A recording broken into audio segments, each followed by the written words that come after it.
यहाँ पर हमें एक परमुटेशन सिग्मा गिवन है जो S5 से बिलोंग करता है, और एक मैट्रिक्स ए जिसका साइज 5x5 है, और इसका जो ith कॉलम है वो sigma ith column of identity matrix है।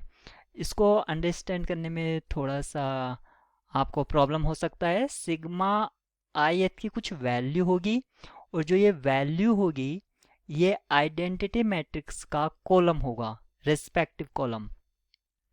जैसे यहाँ पर अगर मैं मैट्रिक्स ए को राइट करता हूँ तो ये आइडेंटिटी मैट्रिक्स ए से डिनोट कर देता हूँ, और ये कॉलम कौन सा होगा, सिग्मा 1, ऐसे ही ई सिग्मा 2, ठीक है, ई सिग्मा 3, ई सिग्मा 4 और ई सिग्मा 5।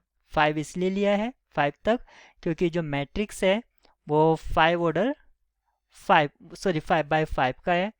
अगर मैं सिग्मा 1 की वैल्यू फाइंड करता हूँ तो आप देख सकते हैं 1 का इमेज 2 है तो E2, फिर 2 की इमेज 1 है E1, 3 का इमेज 3 E3, और सिग्मा 4 का वैल्यू 5 और 5 का वैल्यू 4। तो आप यहाँ पर देख सकते हैं अब मुझको मैट्रिक्स ए थोड़ा क्लियर वे में विजुअलाइज हो रहा है।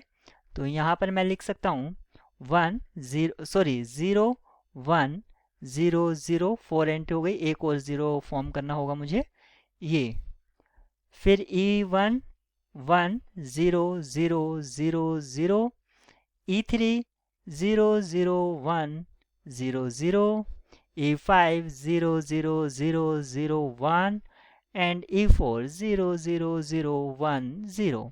आप यहाँ पर इसको मैट्रिक्स से कंसिडर कर सकते हैं। अब आपको जो सिग्मा यहाँ पर गिवन है आप देख सकते हैं कि सिग्मा स्क्वायर आपको आइडेंटिटी मिलेगा, और इस केस में आपको जो सिग्मा का ऑर्डर होगा वही ए का ऑर्डर होगा, यानी कि ए स्क्वायर भी आपको क्या मिलेगा, आइडेंटिटी मिलेगा।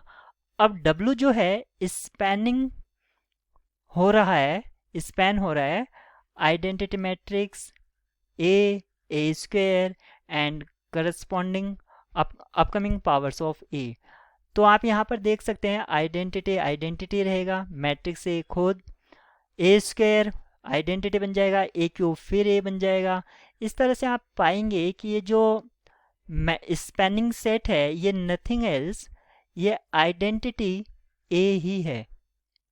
अगर हम इसमें रिपीटेड एलिमेंट ना लिखे तो ये दो एलिमेंट से स्पैन हो रहा है, तो जो स्पैनिंग एलिमेंट है उसकी जो डायमेंशन है W की वो उससे एक्सीड तो कर ही नहीं सकती, तो ऑप्शन सी और ऑप्शन डी डिस्कार्ड हो जाते हैं।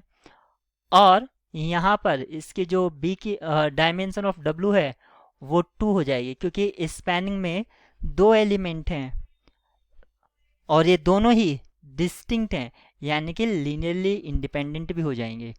तो dimension 2, option B is correct.